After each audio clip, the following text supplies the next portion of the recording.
Welcome back. You're watching JKL, and many thanks for staying with us. Willis Otieno, an advocate of the High Court, joins us this evening in his company. Javas Bigambo, governance and political commentator. Sheila Olangis, development economist, and Professor Lukwe Atwoli is the dean at the Aga Khan University. And Willis, I was on you. Given the circumstances and what we are seeing, talking about the morals and the questions they are in, how disturbing is it by members of the political establishment in the objectification of women in their political rallies? You know, you must first look at it in terms of where we are as a country. We are going through an economic revolution where people are dying and they're fighting for economic justice. And look at the response from the legacy politicians. They think that the revolution is just a touch-and-go button, that they can always go back to that which they knew. That which they know is that kind of conduct that you see, for example, in these so-called economic forums, where they parade women, tell them to turn around, and the crowd to cheer, and then you show them their backsides or their bodies, objectifying women. So it's a legacy political platform that is bereft of any morals. It's actually disgusting, even to the audience that you're addressing, when you tell a woman leader to stand up, to dance, and to turn around, to be seen. It tells you, in my view, that this system that you're operating under, its time is up. The people are more interested in fulfilling the economic revolution, which is about creating a society that works for all of us economically. As Sheila put it very well, it's the economy, stupid. Anything else, like they try to distract us to discuss questions of accountability, corruption, governance, no. You can attend to all of those issues. But if you don't focus on the economy, and why the economy?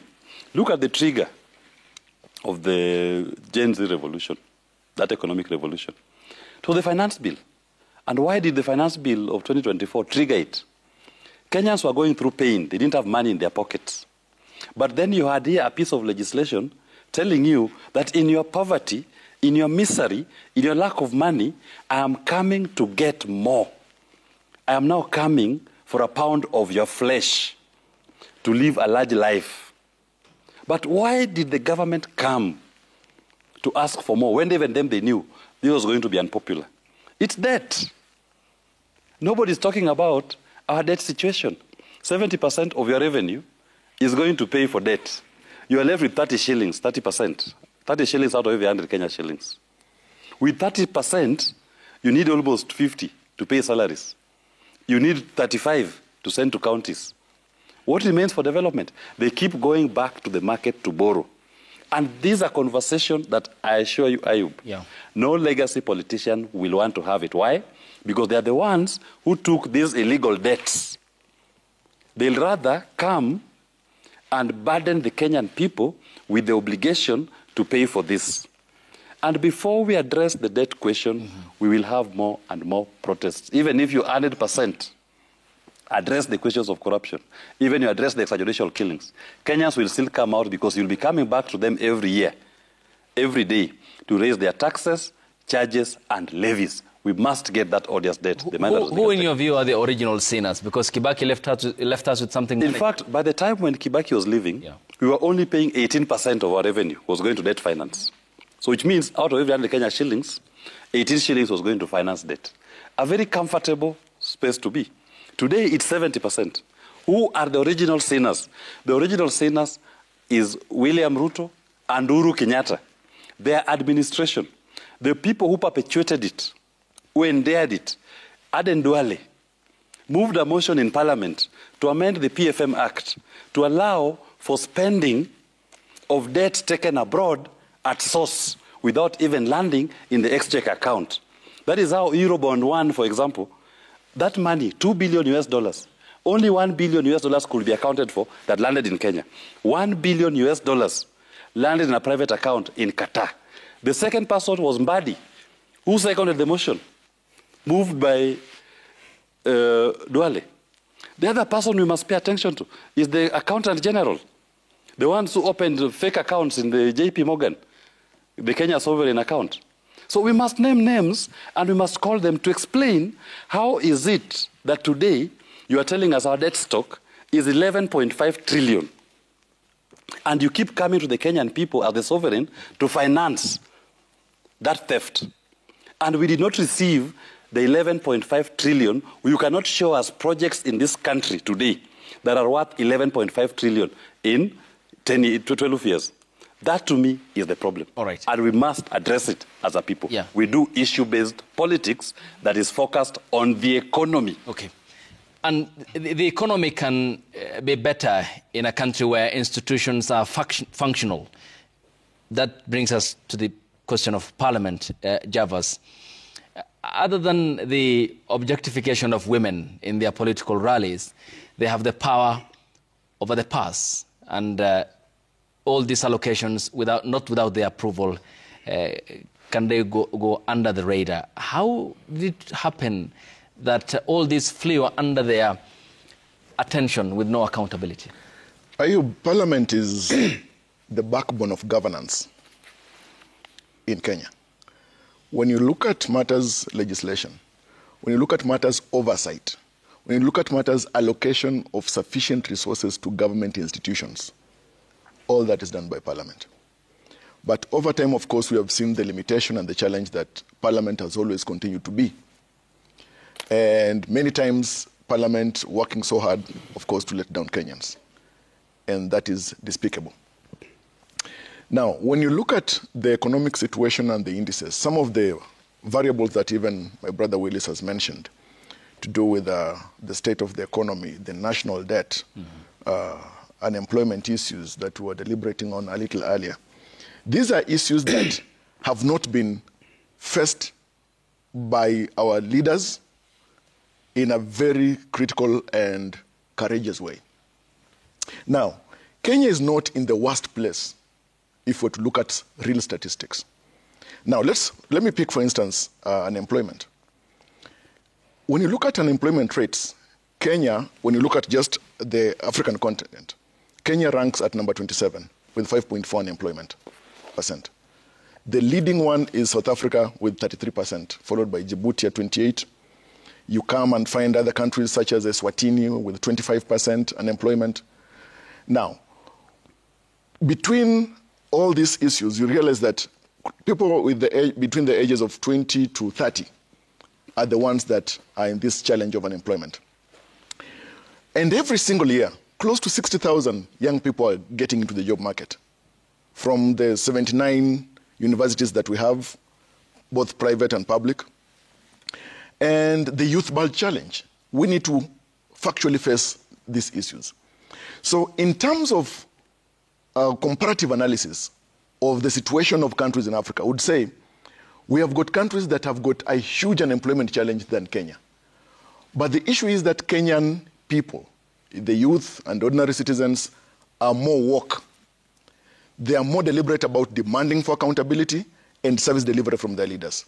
But Javas, this is not about whataboutism. It's about what works for the Kenyan economy and the Kenyan young generation. For instance, the Kenyan National Bureau of Statistics points out in its report that there is the continuous informalization of the Kenyan economy. 782,000 created jobs.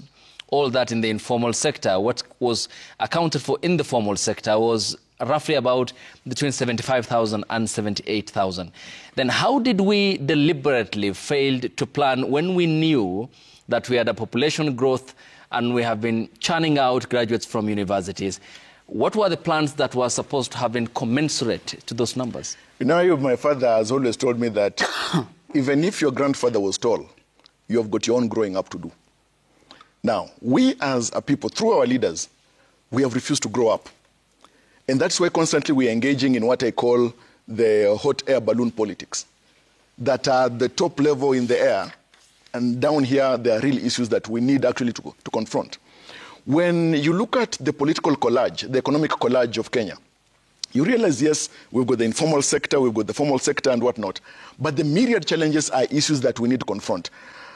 I don't know whether that was the point in, for example, Raila Odinga's mind when he said that we need to have a conversation, for instance. But let me put it this way, Ayub. You see, I am a proponent of the courage to have these critical conversations as a people, not once being the one being led by the political elites. So that the issues, for example, of unemployment, the issues that led people to go to the streets in the commemoration of the June 25th extrajudicial executions, there are a number of issues that we need to cast our eyes to. For example, let me ask you, Abu, the place of IPOA, it has to investigate alleged cases of extrajudicial executions by suspected police officers. But when you look at Section 29 of the IPOA Act, on the issue of the conclusion of investigations, it is an open-ended thing. I would be in favor, for instance, to a situation where an amendment to that Section 29 of the IPOA Act provides that we need to have, for example, investigations concluded within 6 months, for instance. Look, do you know that investigations by IPOA from 2024 are still ongoing? Some of the issues that people are chagrined about. And who makes the amendments? It's Parliament. That's why I'm going back to that. Secondly, need a conclave? look at the Office of the Auditor General and Control of Budget. We need to make sense of even these critical reports from these critical institutions. But that's why I've said Parliament has let Kenyans down on many fronts. But now we as a people can come to a point where we are saying we are demanding of certain issues in terms of matters governance. Now, Ayub, do you know that the issue of the economy and having it improve cannot take 2 years, 3 years, or even 5 years? Now, you talked about Mwai Kibaki. People started feeling the effect of the Mwai Kibaki leadership nearly at the sunset of his governance, of his leadership, and after he had left. Today, people are celebrating former President Uhuru Kenyatta about SGR and listen, do a spot check, and then you wonder what is. Of course, while the projects have employed people, for example, the SGR, but look, there was so much that is to be frowned upon by the Uhuru Kenyatta regime, for instance. But for President William Ruto, he is, I think, I've said that he's a president that has been very unfortunate. That from the time he took office, he has faced serious scrutiny by the woke generation, the woke people, demanding within the first year, Willis here was saying that President William Ruto has not delivered, for example. And then I got myself asking, if you look at a child who is 10 years or a toddler, are you able to determine whether they'll make a very great grandfather? My point is that we need to come to a point of consciousness. Okay. See what is it that can work and needs to work now. Okay. What we know consciously needs time to work. And what we know that when all institutions come together, in the end, they will work and they'll be productive. Okay. And Prof, you have a point. Yeah, I think most rational humans within the territory of Kenya understand that the economy will not be turned around in a day. Correct. Most do. And I do not know anyone who's on the streets asking for the economy to be turned around in a day. People know it will take time to change things and to improve the economy, to improve the standard of living and so on. The thing that annoys people is misuse of public resources. When we are saying we are giving you time to turn around the economy. But then on the other hand, we see, fraud, waste and abuse of public resources, and that is what is annoying people. We see impunity. We see leaders of government standing on platforms and telling people we will do what we will do, whether you like it or not. We see people saying, while we know that you are highly taxed, we will tax you more. In other words, there's a degree of insensitivity. And this is what annoys people. It's not that people are saying, you have to make the economy grow at 10% the way you said it will within a year. I do not know any rational human in this territory who expects that.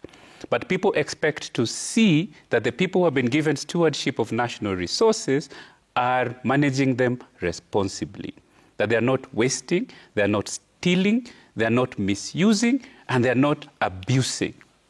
And while doing that, they are not standing on podiums and gloating over the people.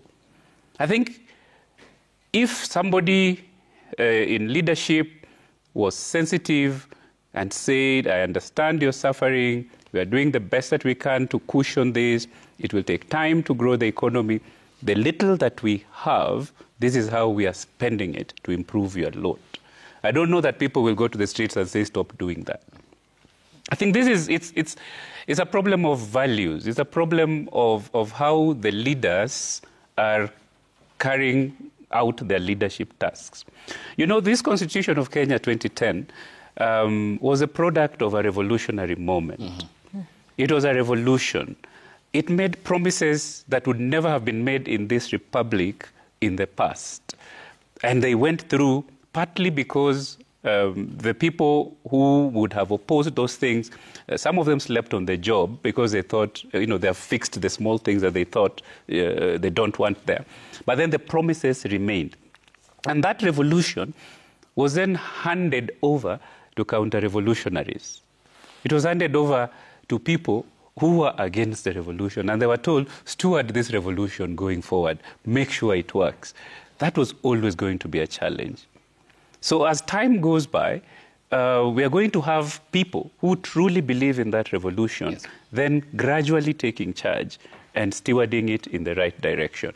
I fully agree that, a government elected 2 years ago, nobody would have any expectations of that government, quote unquote, delivering in a grand way on the economy. And I wouldn't even promise that I will. If I was in charge, I would say, listen, it will take time. It's painful and so on and so forth. But the little that we have, this is how we are spending it to cushion you and to make sure you're comfortable, even as we grow the pie so that everybody can benefit. That sensitivity, that understanding, that listening ear, okay, when people start making noise, instead of shutting them down, just listening to them and doing something about it is something that, in my view, would calm the temperatures in the land, yeah, and allow those charged with running affairs of the state to do their job peacefully. Yeah. And Sheila, then how will that conclave as proposed by the former Prime Minister work? And who are the variables and who are the constants? I think maybe I need to respond to the whole objectification of women. As the only one representing the gender here, the country is 50% female, but I'm the only one sitting here, so yeah, I think I have to speak on behalf of women. Personally, I am a beneficiary of movements like Maendeleo ya Wanawake. I finished high school in Kisumu, and when I finished, I was taken to CSW in New York by Maendeleo ya Wanawake. So I am a product of strong women who have worked really hard so that we are not objectified. Women who have, worked really hard so that when we stand in leadership positions, they consider us because of what we bring to the table and not because we are objectified. And I have to say, first of all, I pay a big homage to women who have not let us down. When they walked into those doors, they demonstrated the wit, the grit of female leadership, and paved the way for us to go. For example, now, may her soul rest in peace, Dr. Phoebe Asio, who just passed away. We have several examples. I have an aunt of mine, Councillor Margaret Olang, who was part of that movement. So we have a group of women who really led the way for us to go in. And it makes us sad that now we have women who are put on podiums and turned around and objectified when these are leaders. They're young women who are watching this. And I have to tell you this, the long and short of the story is, 2027, we're sending them home. If you're a woman who is there in leadership and being objectified instead of paving the way for other younger women to come in, we have a constitutional mandate. It is already difficult for us women to be involved in politics and leadership as it is. We are constantly objectified. So if you have one who is going there and objectifying themselves, we're just taking notes. We are fine. We're just taking notes. And 2027, you can now go and dance in a podium somewhere in your local village. And you can leave the rest to other women to follow, yeah, so that we can now focus on the issues. Because women are some of the marginalized people in this country who actually have issues that need to be addressed. So I felt like I needed Prof. Yes, yeah, it's a good point. And the sexualization of political, yes, lingo, yeah, is disturbing, frankly speaking. When people are talking about politics, they talk about it sexually, like it's people having conjugal congress when they're engaging in political conversations. It's frankly disturbing. And this cuts across board. Women leaders, men leaders, they're all talking about political jousting as though it is a sexual contest. Yeah, and sometimes it gets even worse when we've been given a small quota. We have Article 81 that we are, people are struggling to say, why do they have these women positions? What's the point of them? As it is, we struggle to justify those positions. Then you find sometimes it's the same women representative. It's not even an MP, it's the women representative who's there. Some are making headlines for looking for husbands. I mean, it's... I would say that the politics of pelvic gymnastics is something that, may not be welcome because of the kind of lessons also that it sends out. Because, for instance, when it's aired on television, it's news hour and children are watching. And, there's some words that have been used and you get to wonder whether you'd watch news with your daughter or your son or your nieces. So I think we need to have politicians with some bit of hygiene. And this, for example, has been on the issue of, for example, the two-term and the issue of how many terms should one serve, etc. And I do not want to go into the derogatory symbolism and reference to. But I think while we know very well that it's during the election that the people have got the time, the drive, to determine who is it that has got to occupy office again in whatever office, president, senator, governor, etc. I think it's time enough that we as a people should have leaders who sieve and weigh their words, even when they're referring to something that they're passionate about. Absolutely. Yeah. But you see, Ayub, one thing that we must not lose focus on, it is not just by accident that they speak like that. It's intentional. Because what the legacy politicians and their system is doing, they are demeaning our politics. They are reducing the debate to be very basic, to be about genitalia and women physique. And we should not even give them much credence to spend even more than 5 minutes to discuss that. Because they are now distracting us from the important economic conversation that the Kenyan people, in a revolution, to an extent that for the first time in the history of mankind, I've never seen humans walking towards bullets, like I saw in Parliament June 25th last year. People are being shot and they're walking towards it to fight for their revolution, fight for their liberation. That is a difficult conversation for legacy politicians. They would rather the nation discusses dancing on a political podium and objectifying women.